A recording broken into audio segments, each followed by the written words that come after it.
Buenas tardes a todos, bienvenidos a nuestro Comité de Legislación de Impuestos de la tarde de hoy. Para mí es un placer estar con ustedes la tarde de hoy. Tenemos una invitada muy especial, sobre todo para mí, porque pues tengo el privilegio de trabajar con ella, la licenciada Marisol Ellis. Antes de empezar con su introducción, quisiera agradecer a nuestros patrocinadores por tenernos aquí, a Paula por darnos la oportunidad de compartir con ustedes este tema y bueno, antes de empezar les voy a leer un breve resumen curricular de nuestra expositora de hoy. Vamos a tocar un tema sumamente actual, que es las reformas al Código de Procedimiento Civil para todos nosotros que no somos expertos en la materia y que siempre necesitamos aprender un poco más de todos estos temas. Marisol Ellis, pues, tiene más de 20 años de experiencia en asesoría legal en importantes empresas panameñas e internacionales, y es reconocida como líder del área de litigio por las guías internacionales de servicios como Chamber and Partners y Legal 500. Es licenciada en Derecho y Ciencias Políticas en la Universidad de Panamá y ha realizado una variedad de estudios especializados en Derecho. Cuenta con posgrados en Docencia Superior y Derecho Público, así como un máster en Derecho con énfasis en Derecho Comercial. Igualmente tiene un máster en Derecho de Negocios por la Allen Business School y un máster en Derecho de Negocios por la Swiss Business School de Zurich, Suiza. Tiene estudios especializados en arbitraje comercial, contratos FIDI, Derecho de la Construcción, entre otros. Marisol tiene una amplia experiencia como panelista y profesora. Se ha desempeñado como profesora de Derecho Comercial, Derecho Bancario y Procedimientos Concursales en universidades locales a nivel de pre- y posgrado, y ha participado como conferencista en eventos de arbitraje y litigios en Panamá y en el extranjero. Marisol se desempeñó como abogada asociada en la División de Litigio y Solución Alterna de Disputas de Casa González Pérez de Alemán desde el año 2004 y es socia desde el año 2022. Fue designada miembro de la Corte Internacional de Arbitraje de la Cámara de Comercio Internacional en representación de Panamá para el periodo 2021-2024 y fue reelegida en el cargo para el mandato 2024-2027. Es miembro de las siguientes asociaciones: del Colegio de Abogados de Panamá, de la Asociación Latinoamericana de Arbitraje, es miembro activo de la Cámara de Comercio Internacional, capítulo de Panamá, y del Comité de Arbitraje, así como el Club Español de Arbitraje, capítulo de Panamá, y la Dispute Resolution Board Foundation. Pertenece a la lista de árbitros del Centro de Conciliación y Arbitraje de la Cámara de Comercio, Industria y Agricultura de Panamá, y es miembro del Consejo Superior del Centro de Arbitraje y Dispute Boards AZ de la República del Perú. Wow. Para mí es un honor estar con usted, licenciada Marisol, así que bueno, le doy la palabra y quedamos atentos a cualquier pregunta que tengan los miembros conectados online. La pueden enviar a través del chat de la reunión. Muchísimas gracias, Nicole. Buenas tardes a los presentes. Realmente agradecida por la invitación, a los patrocinadores, a los organizadores, especialmente Paula, Nicole, por haber hecho esto posible en este comité. Realmente, en esta jornada lo que queremos tocar son breves pinceladas del tema que yo creo que está bastante actual y que tiene que ver con las reformas al procedimiento civil. De hecho, para ninguno probablemente habrá escapado el hecho, porque ha sido bastante público y afortunadamente el órgano judicial, a través de sus distintos voceros, ha estado muy activo en tratar de promover las reformas que se han introducido. Y lo que vamos a hacer esta tarde, porque realmente son bastante amplias y el tiempo que tenemos dispuesto no nos da para todos, vamos a tocar algunos aspectos que entendemos quizás pueden ser de mayor interés. Les comparto lo que puede ser un breve temario. Por favor, siéntanse en la libertad de usar todas las preguntas que consideren necesarias, no solamente para quienes están en línea, sino también para quienes nos acompañan aquí en la sala. Les voy a dar una muy breve introducción y los aspectos de los que vamos a hablar tienen que ver con las medidas cautelares, los procesos de conocimiento, que voy a explicar de qué trata eso, la aportación de pruebas, divulgación de pruebas, audiencia preliminar, audiencia final, audiencias especiales y ventas judiciales. El temario parece extenso, pero realmente de cada uno de los puntos vamos a abordar aquellos aspectos que creo que pueden ser de mayor interés. Simple y sencillamente para situar el tema. En el año 2023, y después de mucho trabajo en el que no solamente se tuvo la participación del órgano judicial y quienes son sus representantes, sino también de abogados particulares y gente interesada, se aprobó una reforma al código, lo que nosotros llamamos el Código Judicial, y que realmente es hoy día el Código de Procedimiento Civil. Nótese que, y no para ser tan legalista, que la reforma se aprueba en el año 2023, pero se da un periodo de vacación legal con el objetivo de que hubiese una oportunidad no solamente para el órgano judicial, sino también para quienes son operadores de justicia y todos los que son usuarios, de poder un poco entender de qué va el tema.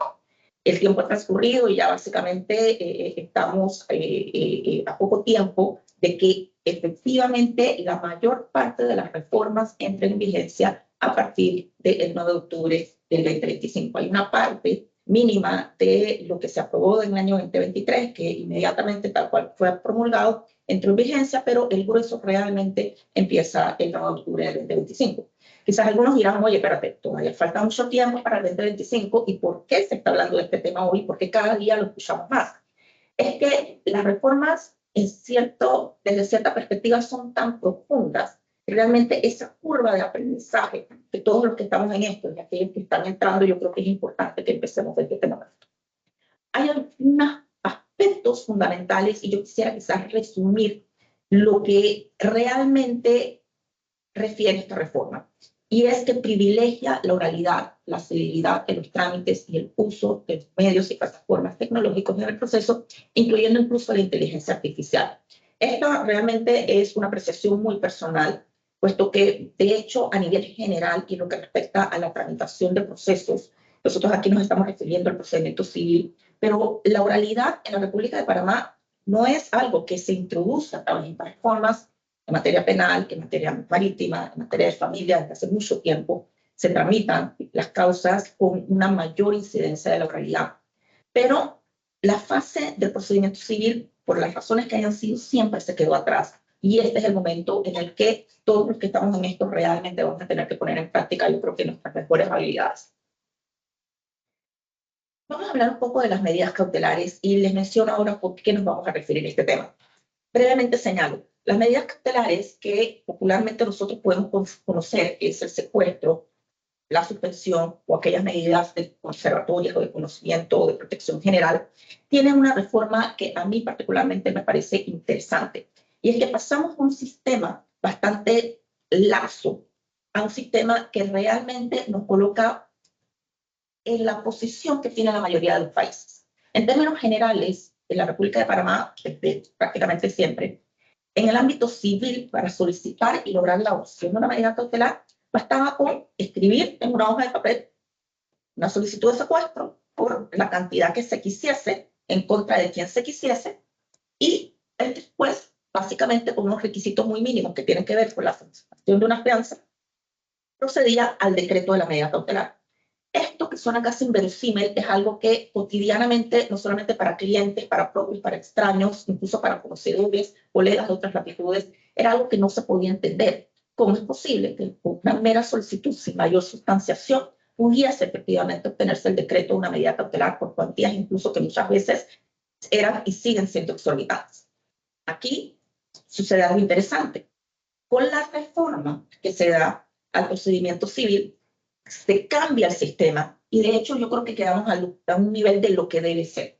Y es que a partir de la entrada en vigencia de la norma, aquel que solicite la adopción de una medida cautelar debe, y es subrayado, ese debe, tiene que sustentar en su petición que la medida cautelar es indispensable para la protección de derechos y de igual forma tiene que sustentar ante el juez que sin el decreto de esa medida cautelar puede sufrir perjuicios.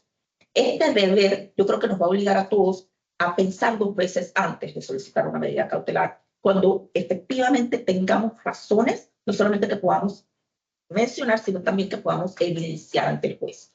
Esto a su vez coloca al juez en una posición muy particular. El juez ya no automáticamente, solo por el hecho de que existe una petición de la medida, está casi en la obligación de decretarla. El juez tiene que entrar a una valoración para efectos de determinar si es convencido de que efectivamente hay una situación que hace necesario y casi imprescindible el decreto de la medida cautelar. Esto puede ser bueno o puede ser malo dependiendo cómo se vea, puesto que esto no es tan extraño a nuestro sistema. Aquí quizás entre un poco en tecnicismo, aquí hay algo que se llama medidas conservatorias, en las que ciertamente ese requisito sí era necesario, pero hay experiencias buenas y hay experiencias malas, puesto que el ámbito de discrecionalidad que en un momento dado puede tener el juzgador para entender si ha sido lo suficientemente convencido puede ser tan amplio, tan restringido como se quiere. Esto también puede llevar a algunas otras complicaciones, como lo es, hay situaciones a veces que pueden ser tan complejas o tan sofisticadas, y esto lo digo con el mejor de los conceptos y el mayor de los respetos, que a veces en la posición en la que se encuentra un juzgador que puede estar abrumado de una serie de causas, el entender la imperiosa necesidad que se tiene para la adopción de una medida puede ser algo que no presente en ese momento la atención que requiere y una situación entonces puede pasar inadvertida y puede simple y sencillamente negarse la adopción de la medida. Yo creo que aquí lo importante es saber que de ahora en adelante, es decir, desde el momento en que ya se implementen las reformas, vamos a tener que hacer una tarea adicional. Los jueces también van a tener que hacer una tarea adicional. Algunas personas dicen que es más fácil decir que no que decir que sí.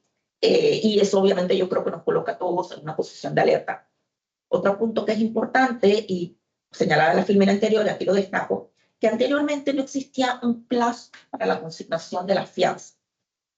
En la práctica, algunos tribunales establecían un mes, algunos 2 meses, pero era una situación que se daba en la práctica.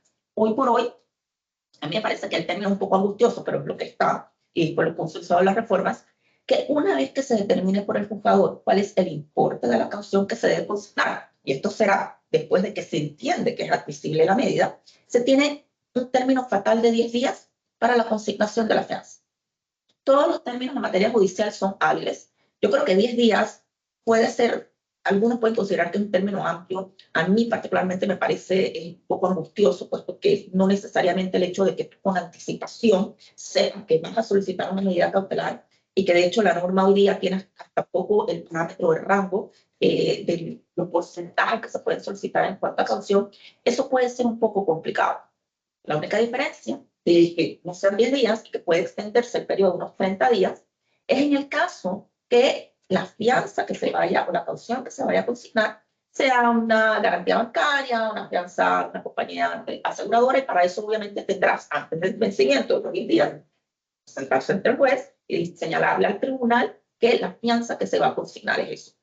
10 días o 30 días, dependiendo de cómo se vea, puede ser un término angustioso. Pero aquí el mensaje que quiero enviar es que hoy por hoy existe al menos un mecanismo de control y situaciones que se han dado en el pasado en el que se han utilizado las medidas cautelares como mecanismo de muchas cosas porque no hay precisamente un mecanismo de control. Yo creo que ahora tenemos una posibilidad adicional y yo creo que eso lo tenemos que ver con luces positivas. El siguiente punto al que me quiero referir es a lo que se denominan procesos de conocimiento. Yo creo que los que son procesalistas de rato sabrán un poco de lo que estoy hablando. Aquí, en términos muy sencillos, quiero señalar que el proceso de conocimiento es la forma general en la que todo proceso en lo que se busque el reconocimiento o la declaración de un derecho va a aceptarse ante un tribunal. Es el proceso ordinario, el proceso común. Esto tiene una serie de particularidades de las que no vamos a hablar, pero es el proceso general por referencia al que se acude cuando se va al órgano judicial. Y por eso vamos a notar algunas particularidades. Hoy día, antes de que efectivamente las reformas estén vigentes, en términos bastante generales, la gestión que hacemos los abogados y aquella actuación de los tribunales es básicamente escrita. Hay un atisbo de oralidad en algo que voy a mencionar, pero en términos generales se da mediante escrito. Esto consiste rápidamente en que se presenta una demanda, luego la demanda se contesta, se aportan las pruebas, las contrapruebas, las objeciones a pruebas, y todo esto es papel va y papel viene, todo consta por escrito. Viene una fase de práctica de pruebas en las que ciertamente cuando estamos en una fase de interrogatorio de testigos o de parte o quizás interrogatorio de peritos, hay algo de oralidad mediatizada porque es una cosa que es muy simpática. Uno está en un tribunal y tienes a un secretario en el que uno le dicta las preguntas, el secretario anota las preguntas, luego repite la pregunta al testigo, bueno, vale de nunca acabar, o sea que es una oralidad mediatizada, pero bueno, de algo sirve. Posterior a eso, se da la presentación de alegatos, se da la sentencia por parte del tribunal y los recursos que corresponden. Eso a grandes rasgos, yo creo que esta es haciendo una lámina con un curso de Derecho Procesal 1 Flash, es lo que respecta a nuestro procedimiento o nuestro proceso de conocimiento. Aquí particularmente es donde hay cambios de interés. Y yo creo que hace que nosotros como abogados, no solamente nosotros, reitero, sino las partes, los clientes, todos aquellos que sean usuarios del sistema deben prestar algo de atención. Y esto respecta a las pruebas. y la fase en la que efectivamente se tiene la ocasión de, en primera instancia, aportar todo y absolutamente lo que corresponde a la acreditación del derecho que entendemos que nos corresponde. Actualmente, la fase probatoria es una serie o una secuencia sucesiva de fechas que corren de manera común. Hay 5 días para que se presenten pruebas, hay luego 3 días para que se presenten contrapruebas y luego entonces 3 días para que se objeten entre las partes las pruebas y contrapruebas. Todo esto es por escrito. Aquí viene un cambio. Todas estas fases de 5 días, 3 días, esto desaparece a raíz de las reformas. Y quedamos entonces con lo siguiente. Si bien es cierto, se mantiene que con la demanda y con la contestación se tiene la posibilidad, no el deber, de aducir pruebas o de presentar pruebas, se establece un término común en el que las pruebas han de presentarse hasta 10 días antes de que se celebre una audiencia, que es la audiencia preliminar, a la cual vamos a referir, y las contrapruebas se pueden presentar hasta 5 días antes de que se celebre esa audiencia. Aquí ya de por sí hay un cambio, puesto que tenemos hasta 10 días, hasta 5 días, y esto yo creo que para quienes ya tenemos un tiempo en esto, es un cambio que es bastante significativo. Se elimina formalmente una fase para que en este punto se puedan formular objeciones a las pruebas y a las contrapruebas presentadas por las partes. O sea, que nos quedamos con o presentas las pruebas por la demanda, por la contestación, si no, entonces tienes esta fase de hasta 10 días antes de la audiencia preliminar o hasta 5 días antes de la celebración de la audiencia, y esto por un tema de traslado y de contradictorio, porque algunos pueden decir, mira, ¿por qué 10 días y por qué 5 días? Porque es el tiempo, obviamente, que se entiende necesario para que pueda haber al menos algún tipo de contradicción respecto de las pruebas. Se introduce algo novedoso para el procedimiento civil, no necesariamente nuevo para el procedimiento judicial panameño. En el procedimiento marítimo hay algo de esto, materia arbitral también se maneja un poco de esto con ciertas limitaciones, y es lo que se conoce como divulgación de pruebas. Y la divulgación de pruebas está exactamente así denominado en las reformas. Yo casi puedo sospechar que esto nos va a dar bastante tema de conversación, de trabajo, y yo creo que vienen temas interesantes con respecto a este tema. Lo más interesante de esta faceta de divulgación de pruebas es que la misma se desarrolla fuera del tribunal. Es decir, el juez en principio no interviene en la divulgación de pruebas. En términos generales, cada vez que hay un proceso, si yo soy el demandante o el demandado también tiene el mismo derecho, sin que intervenga el tribunal, puede cursar una comunicación muy cordial a la otra parte, solicitándole que le entregue documentos, copias, informaciones, declaraciones de testigos, y vamos hasta el punto de información básicamente de cualquier naturaleza. Esto tiene obviamente algunos matices, pero lo reseño de esta forma para quizás un poco tratar de dar a entender la magnitud de esta figura y de esta herramienta. Cuando se recibe este requerimiento, insisto, del que el tribunal no tiene ningún tipo de conocimiento que existe, se da la obligación de la parte que recibe el requerimiento de atenderlo. Es decir, si a mí, como contraparte, se me solicita que entregue determinados documentos, estoy en la obligación de entregarle a la otra parte esa documentación. Si se me solicita una declaración de un testigo que está bajo mi control, de igual forma existe el deber de proporcionar ese testimonio. Si se me solicita información respecto de acceso a un sitio o respecto de documentos que se presume que yo tengo, de igual forma estoy en la obligación de proceder y de atender el requerimiento, y reitero esto, sin la intervención del tribunal. La ratio de esto está un poco basado en que se quiere celeridad, es decir, se quiere obviamente que el proceso avance sin mayor complicación.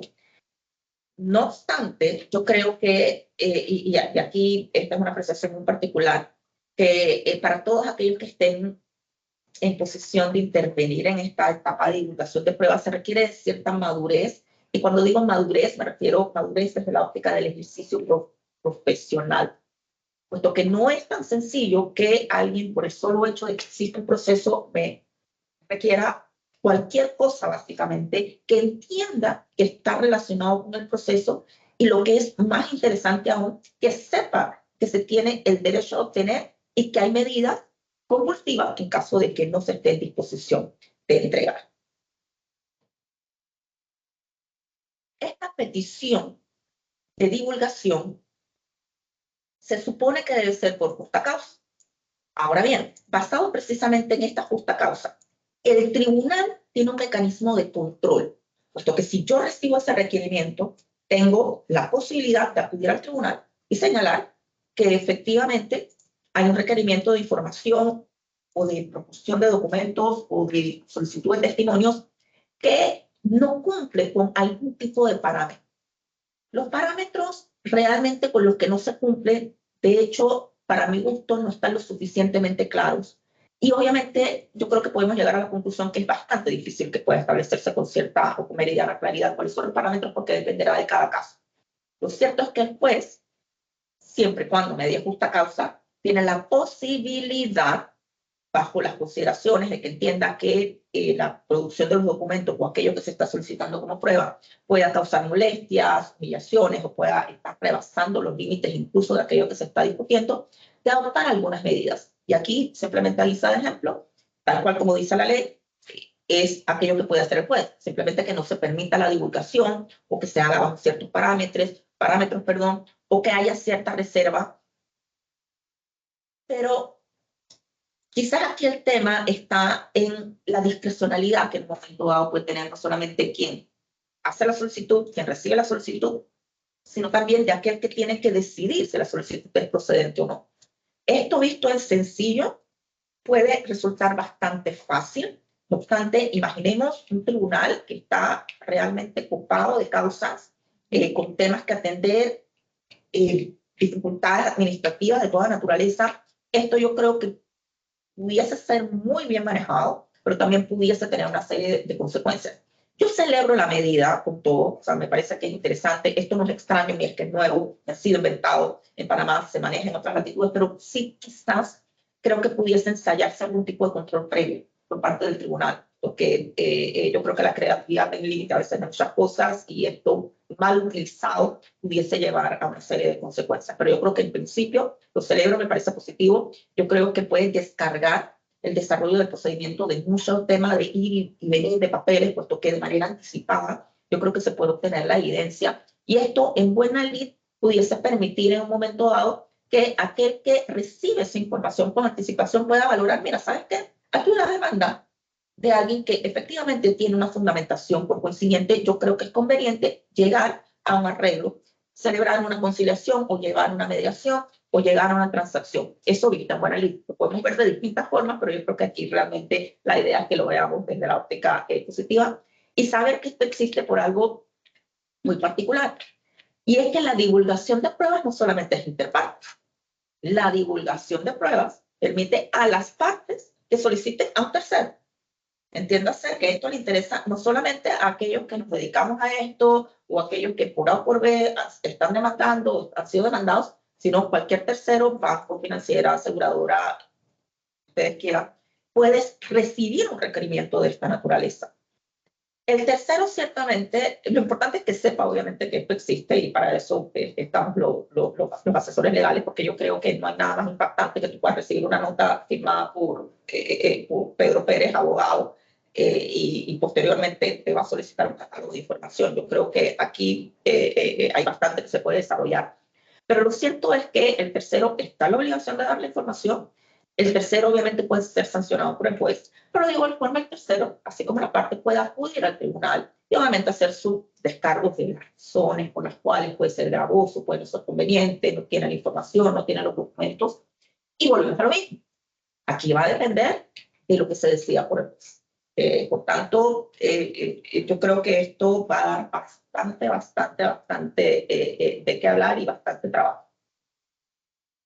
Dicho eso, nos vamos a referir a la audiencia preliminar. Y aquí regreso un poco para buscarnos en dónde estamos. Estamos en el desarrollo de esto que he denominado el proceso de conocimiento y que son las fases desde que se presenta la demanda hasta que podamos llegar a una decisión final, al menos en primera instancia, y son los pasos que hay que seguir. Se empieza con la presentación de la demanda, se contesta la demanda y entonces viene este espacio que hemos denominado esta figura de divulgación, en las que antes incluso de que lleguemos a esta audiencia preliminar, las partes tienen la libertad fuera del marco del tribunal de solicitarse información. Eso es de lado y lado. Demandante para el demandado, demandado para el demandante, tercero, bueno, ahí las combinaciones que ustedes quieran, todas son posibles. El cambio del procedimiento y la esencia del mismo es que se introduce la celebración de una audiencia preliminar. Reitero que esto no es nuevo en el ámbito judicial per se, sí en el proceso civil.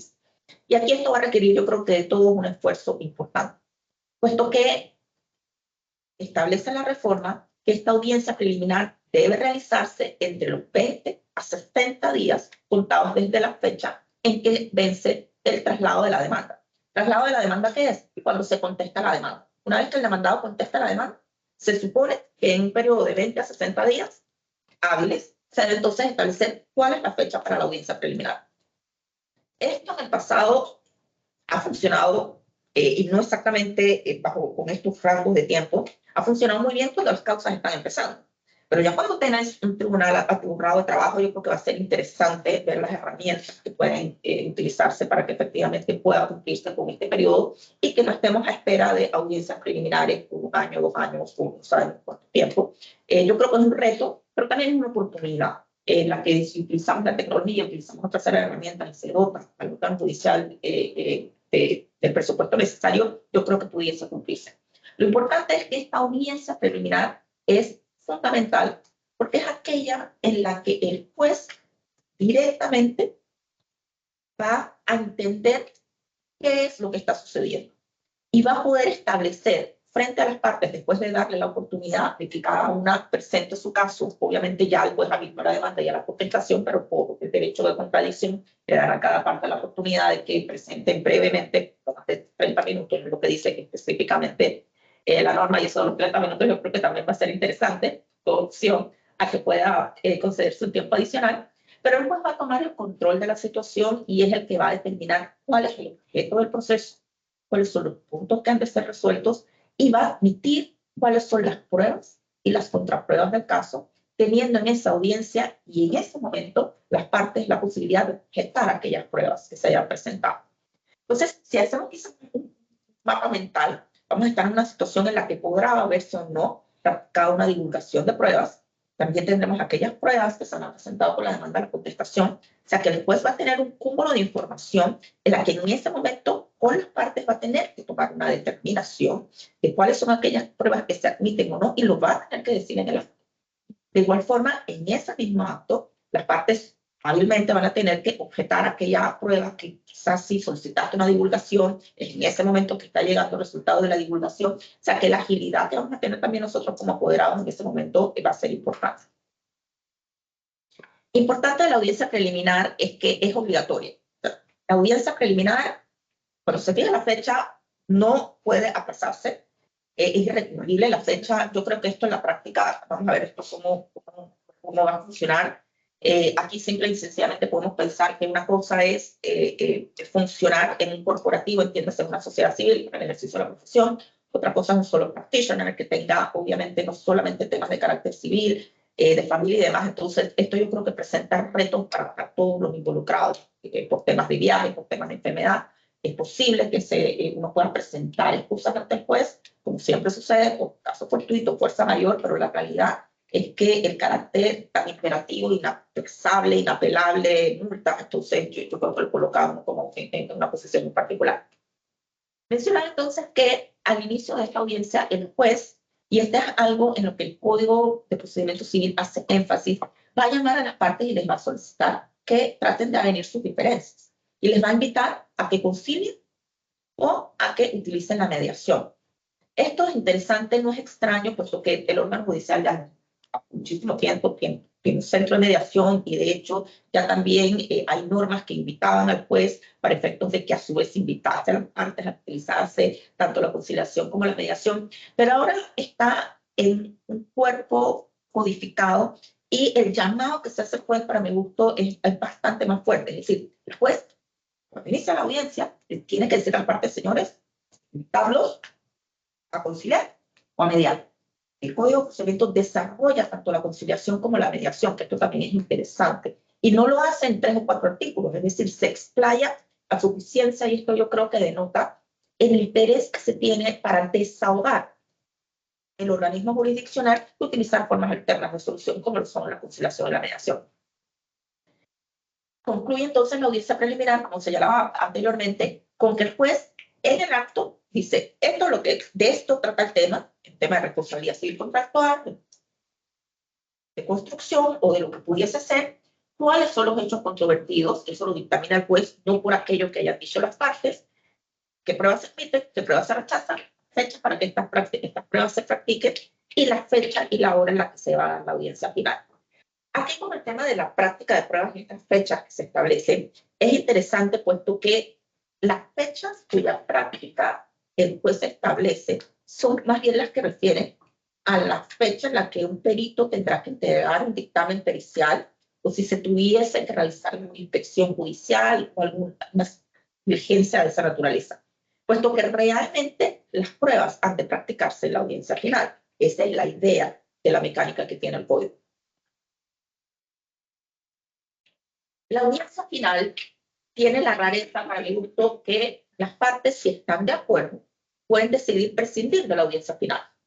Pueden directamente presentar a ambas las partes una solicitud para que efectivamente no se realice esta audiencia final. Y si ese fuese el caso, entonces se seguiría el procedimiento después de la audiencia preliminar. Se practicarían todas las pruebas en las fechas que estableciese el juez y luego entonces los alegatos se presentarían por escrito. Es decir, casi regresaríamos al procedimiento anterior, ni siquiera anterior, al procedimiento vigente al día de hoy, si es que las partes de común acuerdo deciden que no se realiza la audiencia final.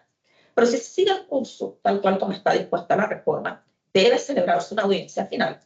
Y en esta audiencia final es que realmente se van a practicar las pruebas. Si hay peritos, entendemos que en una fase previa el juez habrá establecido las fechas para que estos peritos entreguen su dictamen, pero será en esa audiencia final que el juez los va a interrogar o que las partes tendrán ocasión de interrogarlo.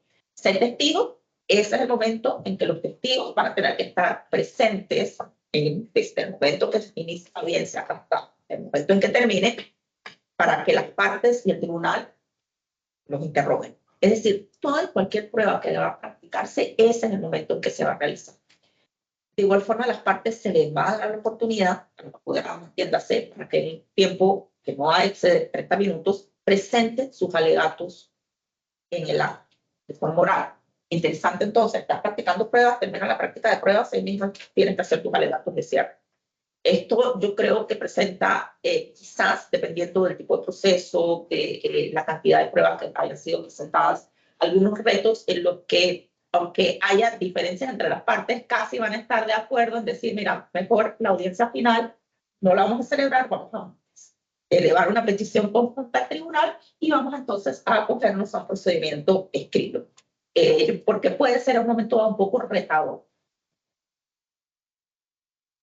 Interesante mencionar que tanto la audiencia preliminar como la audiencia final, en teoría, debe ser videograbadas y deben utilizarse todas las herramientas tecnológicas para que esto se surta en la forma en la que, según los principios en los que descansa la reforma, debe ser. ¿Qué quiere decir esto? Porque lo dice la reforma. Las audiencias, tanto preliminares como finales, pueden llevarse con personas presenciales y con personas conectadas. Entiéndase, tal cual como estamos nosotros de manera híbrida, en teoría, eso en la jurisdicción civil debe ser posible. Que la audiencia, de manera fluida, sea grabada, tenga audio, tenga video y que pueda surtirse con rapidez con personas que estén tanto en los estados de tribunal como en cualquier parte del mundo. Para esto, esto ya se ha hecho. Los órganos judiciales, porque recordamos quizás algunos temas del sistema penal acusatorio, hay que hacerlo para que funcione de tal suerte que esto pueda ser una realidad. Audiencias especiales.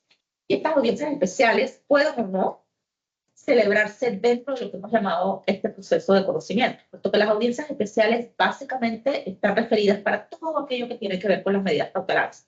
Es decir, si se da un levantamiento de la medida cautelar, una rescisión de un embargo o alguna incidencia que tenga que ver con una medida cautelar, esto se debe discutir y se va a surtir a través de una audiencia. Esto es esencial, puesto que yo creo que quienes alguna vez han sufrido el decreto de una medida cautelar y las instancias por las que hay que atravesar para tratar de levantar o sustituir esta medida cautelar, realmente van a ver esto con muy buenos ojos.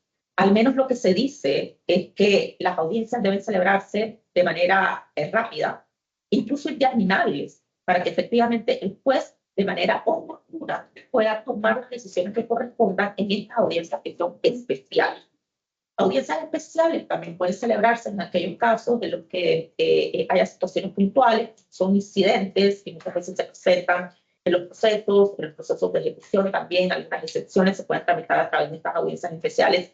Particularmente yo creo que esta es una novedad interesantísima, puesto que si hay algo que es tremendamente delicado y que amerita una decisión muy, pero muy rápida, es lo que atañe a un levantamiento de una medida cautelar cuando se está causando perjuicio, y para eso se han creado las audiencias especiales, y de hecho para otras cosas más, pero esencialmente para las audiencias especiales, y los supuestos que se mencionan ahí simplemente a título de ejemplo, para darle, perdón, la idea que se refiere a temas esencialmente de medidas cautelares para los cuales la reforma, esto no lo menciona en la presentación, pero ya se introduce con mayor formalidad la figura del juez adjunto, que exclusivamente va a tener a su cargo el decreto de medidas cautelares. O sea, que no solamente el decreto de las medidas cautelares, sino también el tema del levantamiento de las medidas cautelares, tal cual como está concebida la reforma, es algo que debería realmente manejarse con bastante rapidez por lo delicado que es. Por tanto, si nosotros ahora hiciésemos un comparativo de cómo queda el proceso de conocimiento con la reforma, entonces quedamos con la presentación de la demanda y la manifestación o la contestación de la demanda. Vamos a tener una parte en la que podremos o no tener esta fase de divulgación de pruebas, que es opcional, todo depende. Yo sospecho que esto va a ser utilizado de manera profusa. La divulgación de pruebas será antes de la audiencia preliminar, puesto que obviamente vas a querer tener ese elemento probatorio para poder llegar a la audiencia preliminar y que el juez pueda debatir si admite o no admite aquel documento o aquel testimonio o lo que hayas podido recabar en esta oportunidad de divulgación de pruebas. Posteriormente habrá una audiencia final que, como hemos señalado también, podrá o no celebrarse dependiendo de lo que se decida en un momento dado por las partes, y luego entonces se dará la sentencia y los recursos contra la sentencia. Acá hay algo interesante que se establece en la reforma, y es que independientemente de los plazos que hemos señalado, que existe realmente un término bastante corto para el señalamiento de la fecha de la audiencia preliminar y demás, la sentencia de primera instancia se tiene que dictar en un plazo máximo de un año. Eso es. Entonces, todo lo que acontece desde el momento en que se da la presentación de la demanda hasta el final tiene que transcurrir en el término de un año, puesto que si no se produce, no se genera, no se profiere la sentencia en ese plazo fatal de un año, el juez pierde competencia. Perder competencia, dicho en términos sencillos, es que el juez que está conociendo el caso legalmente deja de conocer de ese caso y el proceso será adscrito a otro juez que será, en que en un término bastante breve, tendrá la obligación de proferir el pago. Yo la verdad esto lo he visto de varias formas, puede ser bueno, o puede ser malo. Yo creo que el Código Judicial hoy día no es ajeno al establecimiento de un plazo fatal para que se dicten las resoluciones judiciales. Y eso está ahí, ha estado ahí siempre. Lo que no estaba es el hecho de que se incluya todo factor para la pérdida de la competencia, como es el vencimiento de tu caso. ¿Qué tanto beneficio puede tener que el juez que tuvo la inmediación de la audiencia preliminar, de la audiencia final, que por la razón que sea, llegamos a este plazo de un año y no profiera el fallo, posteriormente sea otro juez que no es el que ha estado realmente cumpliendo esa inmediación y sea el que le va a corresponder dictar sentencia? Eso realmente yo creo que es algo que amerita una reflexión. Lo cierto es que también se establece una especie, no está expresamente establecida cuál es la sanción, pero lo cierto es que el juez que no dicta la sentencia en el plazo de un año, entonces tiene algún tipo de consecuencia administrativa. Para los efectos, yo creo que lo importante es entender que hay un plazo de un año y que si un año no se dicta sentencia, se pierde la competencia, y si se dictase sentencia inadvertidamente después de vencido el año, es nulo. Esto yo creo que hay que prestarle atención para todos los que estamos en esto, puesto que la verdad todavía todavía un poco trato de encontrar el ratio, que es la celeridad, ciertamente, pero al final entonces pudiesen estar, como caso, no pues, que ni siquiera el que participó en las audiencias. Pero bueno, todo sea por la celeridad.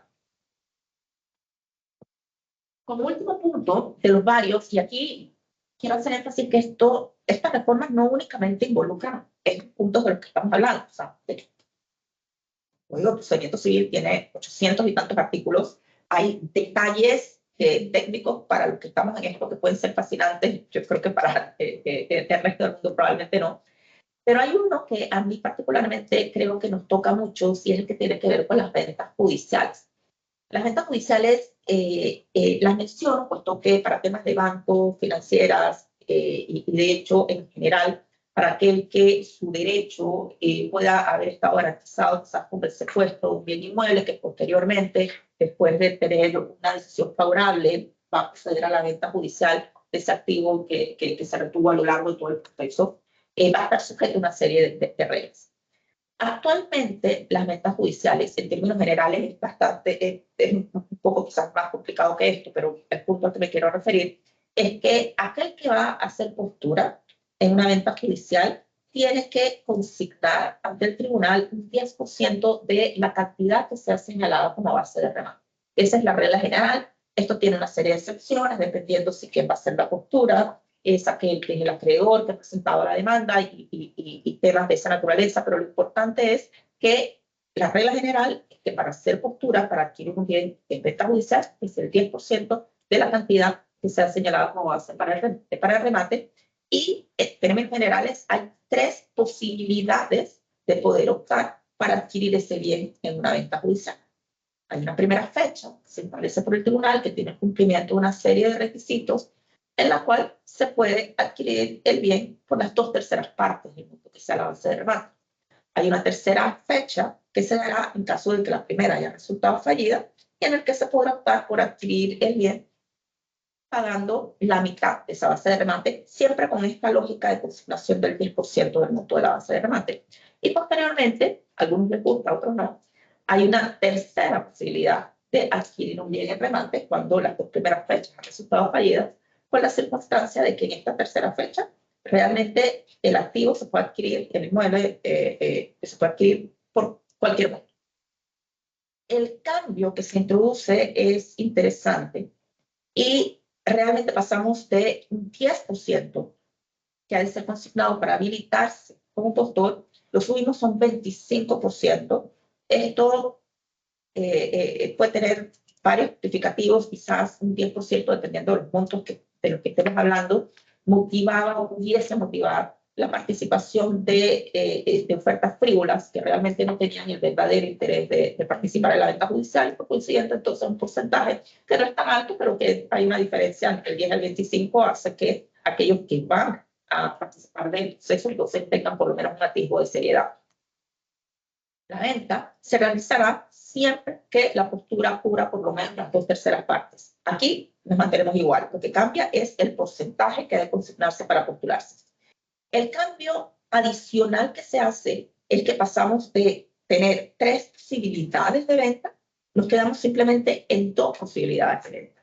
Hay una primera fecha en la que si el bien respectivo no es adquirido, tendremos únicamente una opción de que se pase a una segunda fecha de venta judicial. Si en esa segunda fecha de venta judicial no se adjudica la propiedad, textualmente lo que se dice en la reforma es que el activo va a ser adjudicado a la parte que sea acreedora en ese proceso por un 50% de la base del remate. Yo todavía estoy por descubrir la parte de esto, puesto que hay varias cosas que yo creo que se pueden señalar sobre el particular. Pero yo creo que lo que sí vale la pena mencionar es que el procedimiento se acorta, porque para algunos acreedores, bancos, financieras, esta vale de 3 fechas, es un poco harto complicado. Y se quería buscar quizás una forma en la que hubiese alguna solución de que fuese un procedimiento más corto. Que el hecho de que no se adquiera la propiedad en una segunda venta automáticamente obligue al acreedor a recibir el activo por el 50% del valor de la base, con la consecuencia se dice que si se rehúsa el acreedor a recibir el bien, el juez devolverá al ejecutado, entiéndase a la parte demandada, el activo y va a ordenar el levantamiento de cualquier embargo que haya sobre la propiedad. Yo creo que hay un tema que yo creo que debe verse con cuidado. Lo importante es que en las ejecuciones hipotecarias la regla cambia un poco, no me voy a referir a eso en este momento, pero se sigue básicamente la misma égida de que tengas primera fecha, segunda fecha.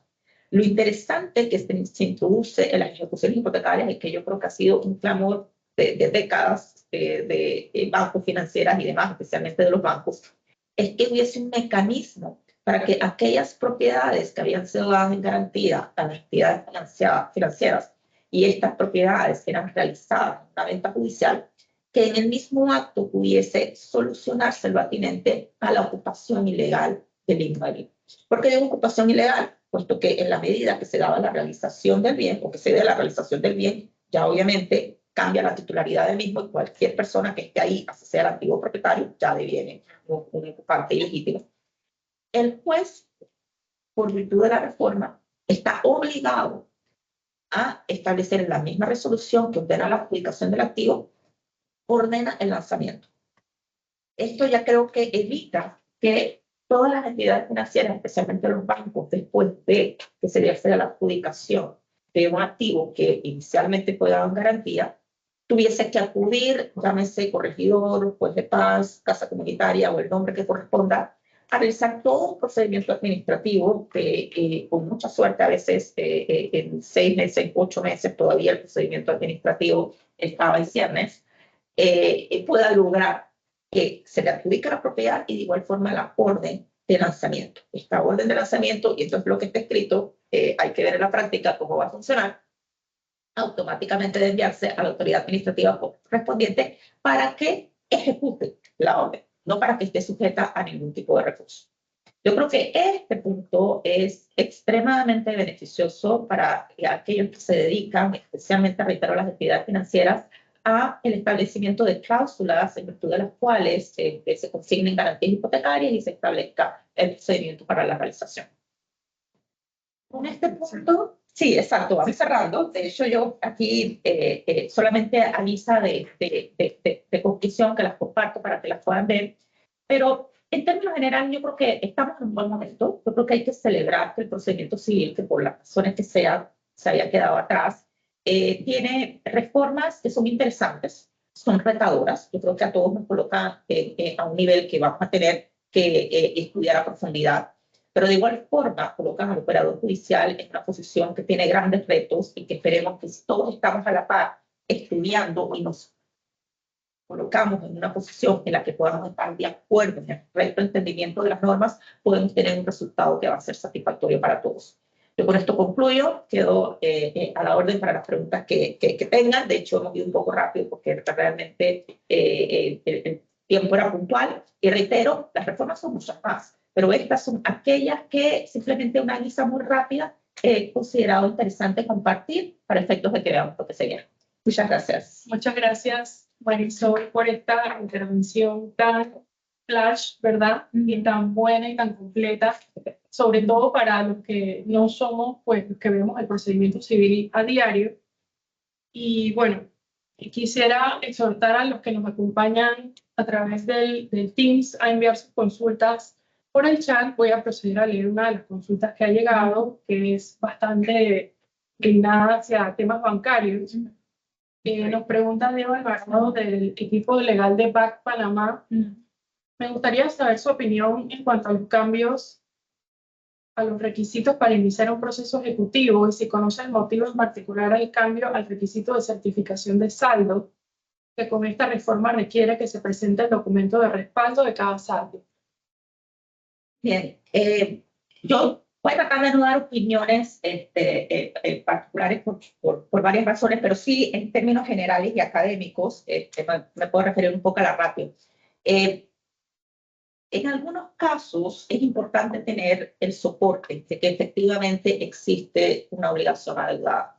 Yo sé que por mucho tiempo todas las entidades financieras, y de hecho me parece que es lo correcto, presentan la certificación de saldo que acredite importe adeudado, certificación esta que está alterada por un contador público autorizado. No obstante, no deja de ser cierto que si estamos en presencia de un proceso de ejecución hipotecaria que tiene renuncia de trámites, quizás pueda ser interesante que para equilibrar un poco las posiciones, estos montos vengan efectivamente respaldados con algo más que una certificación de saldo que está refrendada con un CPA. Entonces, desde mi punto de vista, la razón detrás de esto es tratar de dar un poco más de transparencia y un poco más de información a quien es la parte demandada en cuanto a la naturaleza de los saldos que están siendo demandados. Le reservo la opinión particular, pero creo que la ratio está sí, aquí tenemos que ser bastante generales en los temas porque definitivamente hay varios conflictos, ¿no?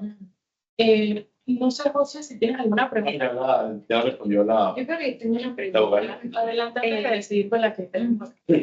Sí, también. Sobre todo, creo que lo que más me llamó la atención, sobre todo, creo que para también los que vemos temas no solamente judiciales, sino también otras relaciones de conflictos, que vemos que trata de asemejarse a la flexibilidad, definitivamente, prácticamente cuando vi la parte de que cada parte puede pedirse documentos, fue como una discovery phase. Exacto. Esa fue de una vez. Pero lo que más interesante era sobre la palabra tercero, y yo de un ejemplo de pensar, bueno, ¿será que yo le puedo pedir incluso a un juzgado? O sea, me gustaría saber para usted qué englobaría un tercero, por ejemplo, porque si yo, como un abogado, le voy a pedir a un banco, yo creo que eso va a ser un pito rojo para qué quieren esta información, no solo en ejecutivo, pero procesos ordinarios donde sí queremos, vamos a decir, como, o sea, evitar pues una instrucción judicial que sea un poco todo más expedito, ¿sabes? Para eso yo veo como la función, la ratio de esta nueva introducción al Código de Procedimiento Civil. Entonces yo quería saber si usted también tenía esa visión de tercero englobaba a estas, por ejemplo, instituciones, o sea, otro tipo de instituciones, o tercero que se vea más como el caso de civiles, sociedades. Para mí, terceros, y la pregunta es interesante, porque simplemente dice, así como está escrito terceros, Exacto. para mí terceros no puede ser entendido en ningún tipo de organismo público, porque eso tiene un procedimiento de hecho en el mismo código de procedimiento, valga la redundancia, una forma en la que han de suplirse los oficios a las entidades oficiales, teóricamente todo esto en línea, pero bueno, eso es lo que está ahí. Por terceros, yo nunca pudiera entender que es una entidad gubernamental, mucho menos que es un tribunal, yo creo que eso tiene un mecanismo para realizarse. Sí pudiese entender entes privados, aunque es interesante que tenemos la prueba de informes cuya regulación establece efectivamente para bancos, etcétera, etcétera. Yo no veo que haya limitante, puesto que la norma es muy escueta. Entonces, sí, nosotros estimamos cuáles son los parámetros para que se entienda que es admisible y es que se trate de un elemento que está relacionado con el objeto del proceso. Yo no vería por qué no, puesto que lo que van a hacer es promover la solicitud, ya que el tercero que entienda que por la razón que corresponda no está en la obligación o tiene algún tipo de situación particular, impedimento para la entrega de esa documentación, lo que ha de hacer es comparecer al tribunal en una ventana de oportunidad para entonces manifestar lo que corresponda. Pero yo no, de principio yo no tendría ningún tipo de limitante. Para mí, lógicamente, no puede estar incluida en ningún tipo de entidad pública. Ok, muchas gracias. Aquí dice Yimara, ¿cuál será la base del remate en el proceso ejecutivo hipotecario al entrar a regir el nuevo Código de Procedimiento? En el proceso de ejecución hipotecaria, y esta es una pregunta interesante porque sabemos todo lo acontecido con la reforma que se dio el año pasado, lo que dice la norma es que la base será aquella que fue acordada por parte de la escritura de hipoteca. Es decir, regresamos a lo que estuvo en vigencia prácticamente siempre. Y si no está establecida la base en la escritura de hipoteca, entonces se tendrá que establecer en función de la diferencia que hay entre el valor catastral y un avalúo que sí dice que debe ser realizado en sede del tribunal. Para muchos es un interrogante de, bueno, ¿qué va a suceder con la actual vigencia que se tiene de la norma que establece la presentación de los avalúos? Yo tengo una postura particular sobre el tema que me reservo, pero lo cierto es que la norma, que efectivamente va a estar en vigencia a partir de la fecha que ya sabemos, específicamente hace referencia de cuál va a ser la base de los procesos de ejecución hipotecaria. Excelente. Tenemos otra pregunta aquí que creo que se parece mucho a la pregunta que ya realizamos aquí, pero de todas formas la vamos a leer. Dice, en su experiencia, ¿cuál ha sido la experiencia actual cuando piden alguna prueba específica de un cliente de un banco? Ha pasado que cierran la cuenta por temor y no se puede seguir la obtención de la prueba. Me llama la atención lo que sucederá con esta nueva norma. No estoy segura si entendí que el banco será la cuenta. No entendí. ¿Cuál ha sido la experiencia actual cuando se pide alguna prueba específica de un cliente de un banco? ¿Me ha pasado que cierran la cuenta por temor? Realmente la experiencia que yo he tenido sobre el particular con los bancos y entidades en general es que cuando se recibe una comunicación que es una orden de una autoridad judicial, se cumple. O sea, yo no tengo ninguna experiencia en sentido distinto. Hay que ver las cosas en su justa dimensión, puesto que en algunas ocasiones hay situaciones en las cuales puede ser complicado dar respuesta a lo que se pide, puesto que muchas veces se piden cosas que pueden ser de una data muy antigua, se pide información muy extensa. No todas las entidades bancarias y financieras tienen los mismos sistemas que permiten la obtención de la información con cierta agilidad. Que haya entidades bancarias y financieras cerrando cuentas u ocultando información, esa no, al menos es la experiencia que tengo, y tampoco es la experiencia que tuve ya hace mucho tiempo atrás como funcionaria de tribunal, hace bastante tiempo atrás, nunca tuve esa experiencia. Okay. Excelente. Bueno, lo que yo rescato ya para cerrar el comité de la tarde de hoy, y bueno, ahí nos acaba de llegar una última pregunta de Reinaldo. Dice, buenas tardes, sobre este tema de base del remate, ¿de qué forma se logrará realizar el avalúo? ¿Otorgará el juzgado una orden para realizar un avalúo completo? Normalmente los demandados no otorgan permiso para realizar el avalúo y muchas veces se procede con un avalúo de imagen, el cual difiere en cierta medida con el valor real del inmueble.